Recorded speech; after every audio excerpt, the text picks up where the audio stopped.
Blind optimism doesn't prepare you for hard times. Imagine that you're back in school. You've taken an exam and aren't totally sure about the outcome. You did a lot of studying, so you're not upset that you didn't give it the old college try. How do you choose to think about your potential grade? Dr. James Shepard of the University of Florida believes that you probably became more concerned as the revelation of your grade approached. He and other researchers wanted to see if college students' expectations changed about their performance on a test depending on when they were asked about how they felt.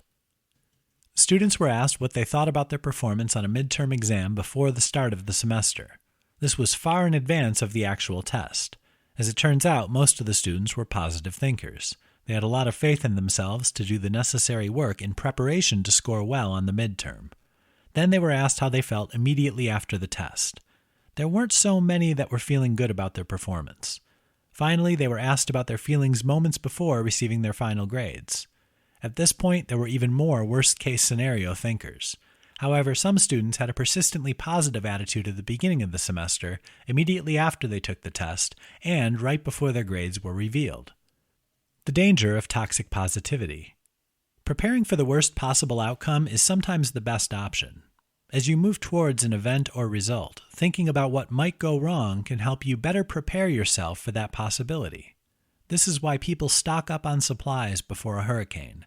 Though hurricanes notoriously change directions at a moment's notice, smart people prepare for the worst possible storm path ahead of time. In the research with the college students, those who consistently predicted a more positive result were often blindsided. They didn't score as well as they thought they would. They were shell-shocked. They were in no way prepared for the situation, and it was very difficult for them to deal with it. People that entertained the possibility of a less than favorable outcome were often pleasantly surprised by their grades. This is just one example of toxic positivity, always remaining positive no matter what, causing emotional distress. This inability to see, process, and deal with negative events can be crippling. It's been proven to negatively affect physical and mental health and well-being.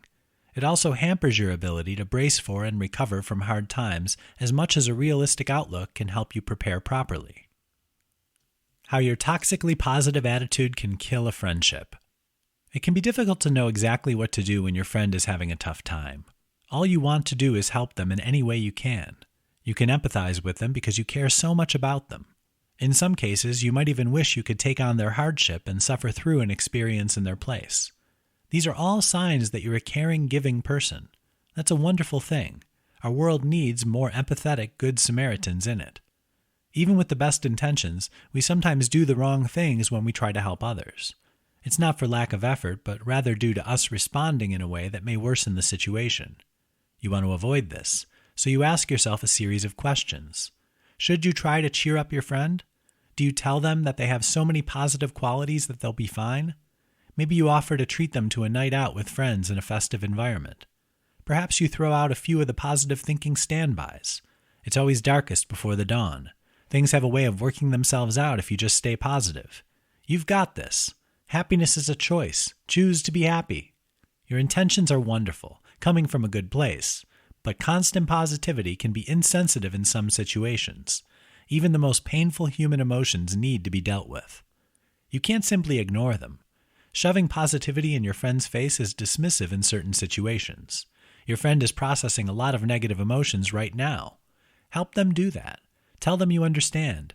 Telling your friend not to worry is not what she needs to hear to help her process her emotions.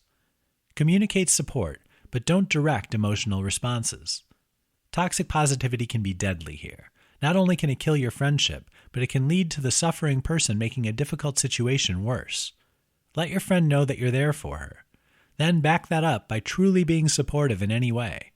Don't tell her how to process her emotions. Just let her know you'll be there to help her no matter her experiences.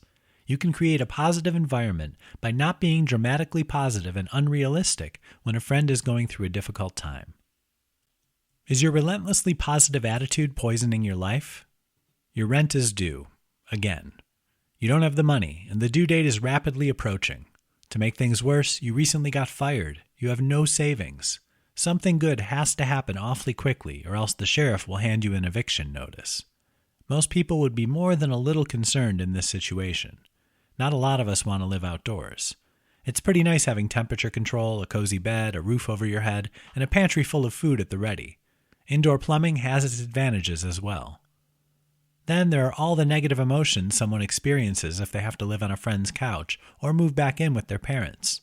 Fortunately for the person suffering from toxic positivity, everything will be okay. They know this because their optimism lets them ignore their problems. Something's going to work out. They only need to think positively and their rent will magically get paid. They believe in hiding painful emotions. Instead, they feel guilty if they ever become sad or angry or let some negative feeling fall into their hearts. So they take no action. Rent day comes, the sheriff knocks, and the eviction process is started. Negative situations need to be dealt with, not ignored. Most people in the above situation would reach out for help. They would do whatever was needed so they could pay their bills. The first step in overcoming this dire situation is being realistic about what happened. The toxically positive person ignores the situation because negative feelings are attached. They brush off problems rather than face them at all. They chastise themselves if they start feeling disappointed or concerned about the situation. They deny their negative emotions and push them down inside. This can lead to the development of stress internally. Aside from that, it doesn't address the situation that they'd better get some more money in their hands quickly or they're going to be out on the streets. A positive mindset can help you achieve so much. It's absolutely essential to help you get through tough times. When that attitude doesn't allow you to experience negative emotions and face your difficulties headlong, your denial becomes toxic. If you don't flavor your optimism with a realistic view of your world, you can poison relationships, careers, and every aspect of your life. Can relentlessly positive thinking ruin your health? There are a lot of studies that talk about the benefits of positive thinking. You may have encountered them in your life. You feel better about yourself when you're constantly upbeat. Life may throw you some difficult situations to handle, and you attack them with positivity. Much good can come from putting a positive spin on a negative experience. The best salespeople in the world often have a relentlessly positive attitude. They know that with every no they receive from a prospect, they're one step closer to getting a yes that leads to a sale. Those same salespeople will also tell you that avoiding pain is a greater motivator than receiving pleasure. This is important to remember when it comes to our health and well-being. Happy and optimistic people may be more motivated and successful in different areas of their lives. When it comes down to how healthy they are, they might not enjoy as much head-to-toe wellness as people who think about the negative side of the health coin. Prevention and recovery are often motivated by negative factors. Obsessively positive thinking can be toxic. It can truly be poisonous. There's a term in psychological circles called toxic positivity. That term effectively describes how negative, unrealistic positive thinking can be. Perhaps a global pandemic will occur. A deadly airborne virus is making its way around the world. People suffering from toxic positivity will never embrace the idea that they must take steps to prevent contracting the virus. This positive but unrealistic outlook means never thinking negatively. It can lead to the ignorance of reality, dismissing any feeling or emotion that's less than positive, and all the dangers that come from those outlooks. Meanwhile, another person hears the same news. They start thinking about the negative possibility that they could become a victim of the virus. What do? Their negativity spurs them into action. They began studying to find out what they needed to do to lower the odds of dealing with this virus. This real-world example of pain avoidance is a greater motivator to take smart action than always thinking positively. Embracing the think positively mantra at all costs can be damaging. It can cause you to ignore certain actions you should be taking to prevent and recover from an illness, disease, or some painful experience. Positive thinking is a beautiful thing. It can lead to a wonderful life, but not if you ignore negative emotions and realities that must be dealt with. The potential toxic positivity of the little engine that could. Have you heard of the story of the little engine that could? It's an American folktale that was first published in 1930. It gives a diminutive train human emotions in the hopes of teaching children the importance of hard work and positive thinking. The tale is pretty simple. A long series of rail cars is full of toys, candies, food, and necessities for the children of a small town. Unfortunately, the town is on the other side of a large, imposing mountain. Only the strongest locomotive engines have been used to get the job done. The regular locomotive that runs the route breaks down. Other similarly powerful locomotives are asked to pull the train, and each gives a different reason for refusing. A small blue engine with very little experience hears about the situation. She volunteers to take on the job even though she is nowhere near as strong as the other engines. She believes in herself and adopts persistent positive thinking, saying repeatedly, "I think I can, I think I can, I think I can." Even though she had never been over the mountain or accomplished anything nearly as difficult as you can imagine, she successfully delivers the supplies to the town's children.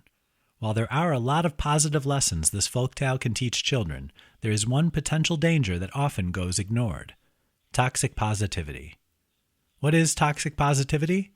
Psychotherapist Babita Spinelli defines toxic positivity as a belief that no matter how painful a situation is or how difficult, an individual should maintain positivity and change their outlook to be happy or grateful. The term toxic positivity began to pop up frequently during the global pandemic caused by the COVID-19 virus.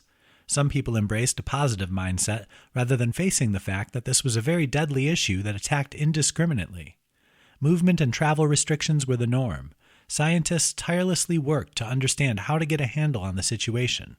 Limiting exposure to others was one of the best ways to minimize risk. Even in the face of millions of worldwide deaths and a virus that seemed unstoppable, many people flaunted their toxic positivity. They refused to even entertain the idea that they would become victims. Videos were posted on social media of people gathering in the hundreds without wearing masks and social distancing. This is a classic picture of toxic positivity. Those people put themselves and their loved ones in danger because they ignored reality. They dismissed any negative emotion and responded to distress with an absolute refusal to accept that the world was presenting them with anything but the rosiest of pictures. In this case, toxic positivity was truly deadly. The perfect positivity-negativity recipe.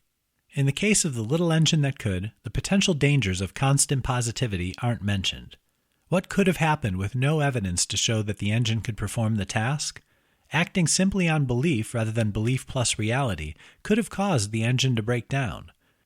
Then the children would not have received their toys, gifts, and necessities. Choosing a locomotive that was ill-equipped for the job could have spelled disaster for everyone.